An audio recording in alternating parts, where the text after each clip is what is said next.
So, there you go, il Microlino. One second quickly. This is a prototype. We want to have an electric car for urban mobility. The concept is reduced to the max. If you look at how many more people are living in the urban area, and you get out, I think we need to have solution. Let's just hop out. We call it space-saving vehicles. This is an old lady here, huh? This is the inspiration. This is the 1955 with electric engine we changed. In 1955, this was an Italian guy. He had the idea about making a small car where you sit next to each other. He had about 6 companies that took the license for producing. One of them was BMW. It was successful after the Second World War because people didn't have enough money to buy real cars. But they wanted to be mobile. So this was a cool concept to have something really small. It didn't cost that much, so it was really affordable for a lot of people. There's a certain appeal. I mean, I think people love the car. Oh yeah, absolutely, absolutely. They call it in Germany, they call it Knutschkugel. Knutschkugel means if you hug somebody, like hug ball, Knutschkugel. So it has still this cool image.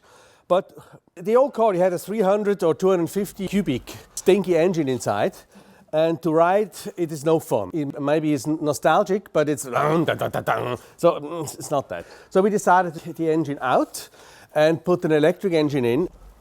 And I can guarantee you, it's completely different ride. So there we go, and it's very simple. And please have a seat. All right. What we like about the concept is that you sit next to each other. Actually, so, I'm tall. yeah, and there we go.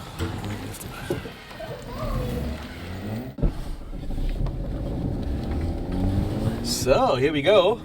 We go slow speed. Have to watch the kids here. Hey, bye kids.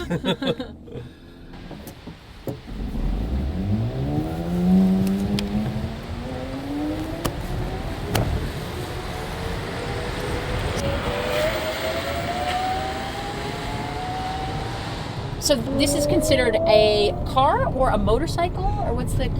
They call it quadricycle, or in Europe there is a standard they call L7E. That means it can't be more than 450 kilos. The same number plate like a motorbike. The taxi is of course a lot less because it's not a car.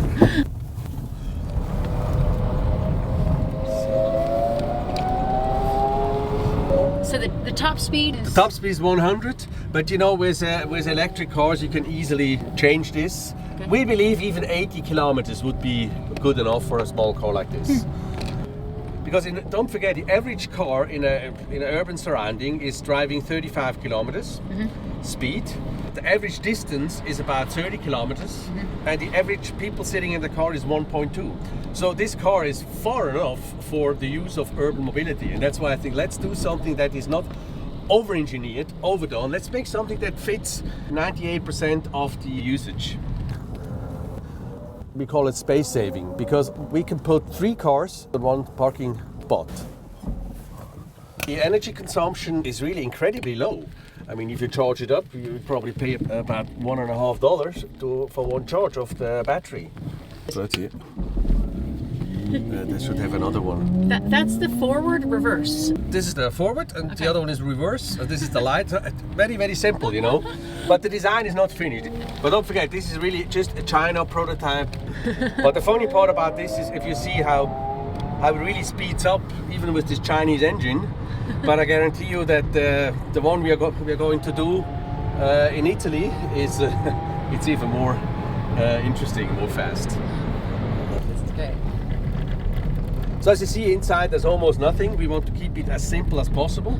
This car should have 40% less parts. And for the sound system, everybody has an iPhone, and you have a speaker. You plug it in here, and you have a fantastic music. And this is our concept. Everything you don't really need, we don't do it, you know.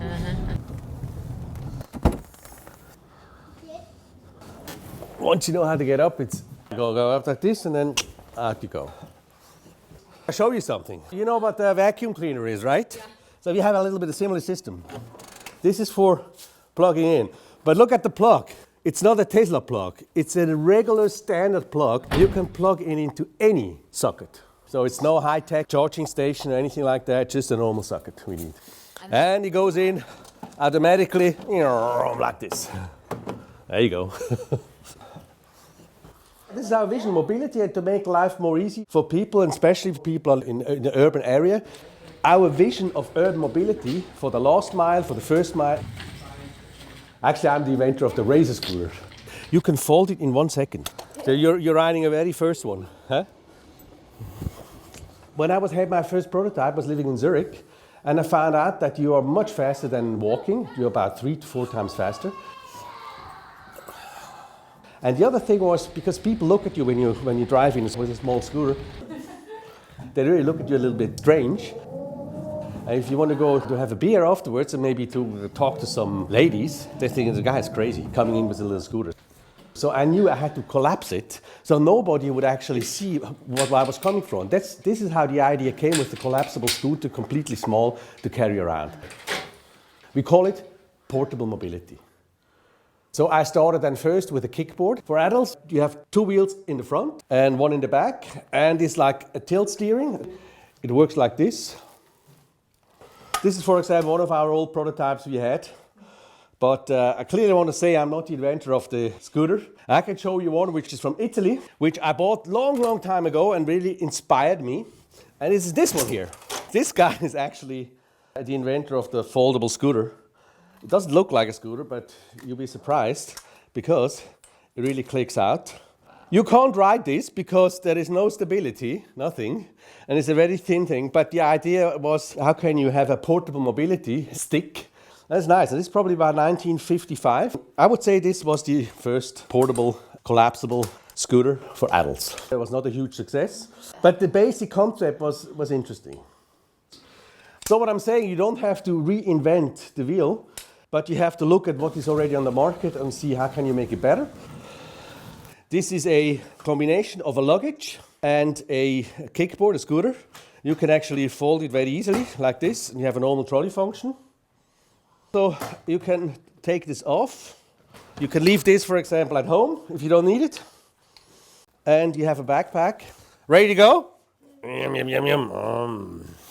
When we came out with the scooters, the funny thing was that none of the bicycle industries really realized that this is a market. I think we have the smallest and lightest buggy. This is Chuck. You sit on it? I think they thought this was beyond their image. And off we go, ready to go. You know, if you're a bicycle company, you're not going to make scooters. So they just completely left it out. Now we have the same thing with a car, because none of the car companies really want to go into this quadricycle. That is small! For them, this is not a car, so that's why they don't want to go into this. So it leaves us again a nice space to do business. This is the Italian prototype. It has a new suspension system, a complete new drivetrain, and this goes extremely well. We are in a joint venture with this Italian company called Touting. Stop the guy. The owner is 35 years old. He has his own foundry with 300 people. And he's doing electric cars since 10 years as a hobby, type of a hobby. Right? He already produced 1,500 cars. So he has about 12 engineers working for him, and all this know-how that he has for electric cars, which is different for normal cars, will go into this one. So. I mean, it's very easy to get in. It's easy. That's important. Once you know how to get in, it's really easy. But you have to find a way how to get, because it's a different way to get in from another car. But the other thing I like is it's like gentleman-like. You can really close the door nicely, you know. Exactly, and there is space. You know, we are two big guys. I feel more comfortable than in an airplane, for example. And okay, I'm glad to hear this. Yeah, because it makes it really, because of this. Also the leg space, if you see. I mean, you have quite a bit of room here with your knees and so. That's it. Quickly. This sound is horrible. This is the Chinese motor, but the other one we have is really much nicer. I also like that you have a space on top. You have space on top, and then I can open it. You know, it's very simple to open this. So like this. So which parts are part of the prototype and which parts will be the definitive? Is this control? Oh no. This is a standard part from China. We're gonna make it very nice. We have a nice dashboard.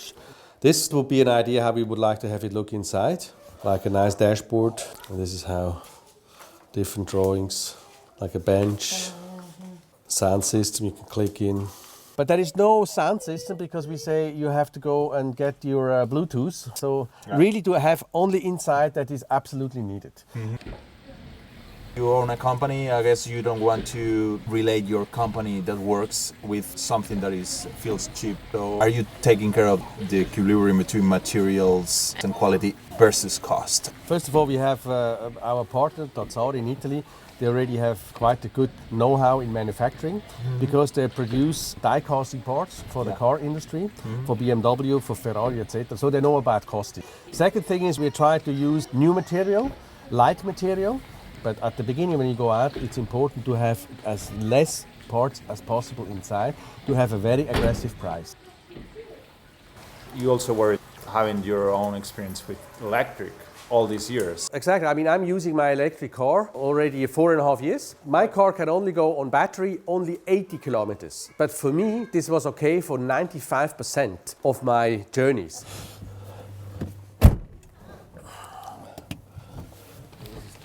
For you particularly, how would you use this vehicle? We would definitely use it as a second family usage, but for me, I would not go to the office anymore with that big car. I would go with this one because I'm living about 10 kilometers away from here. The maximum speed you can ride is about 50, so I can do it with this one.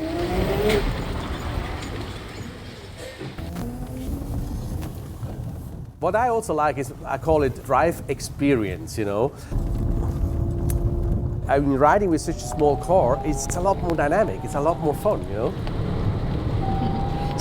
So you don't have windshield wipers on the prototype yet? No, this is just for the prototype. Normally we don't ride this car, but now we make a test drive because you just put some new shock absorbers in and I need to see how they are working.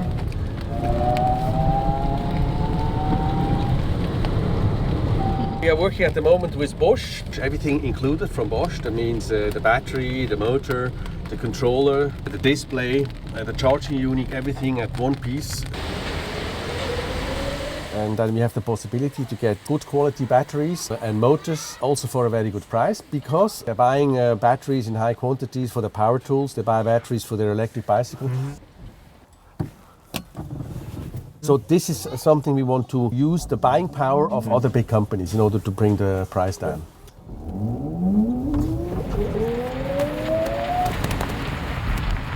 How do you see this vehicle? See it in a spot between, let's say, a smart car and a BMW covered motorcycle for the rain? You just mentioned it. It's about rain. It's about cold weather. I don't want to sit on a motorcycle and get wet. So it is something in between, you know. It's of course also safer than riding on a motorbike, believe me. Yeah. This is still safer than that. So I would say this has a fantastic place into the mobility chain, as we call it. Reduce to the max is our philosophy, and we really want to get a new mindset.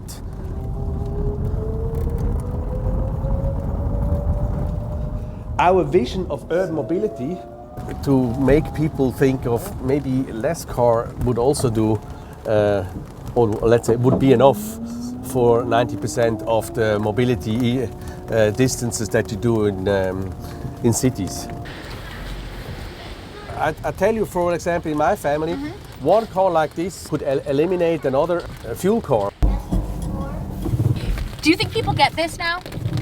You know, like, because things have changed, there's been the smart car, there's been... Absolutely. Yeah. I think the timing couldn't be better. And sometimes it's like this, where you need to find the right timing.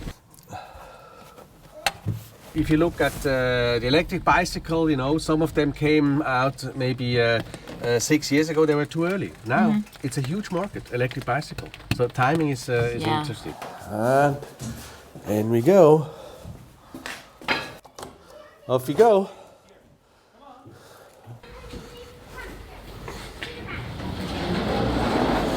So.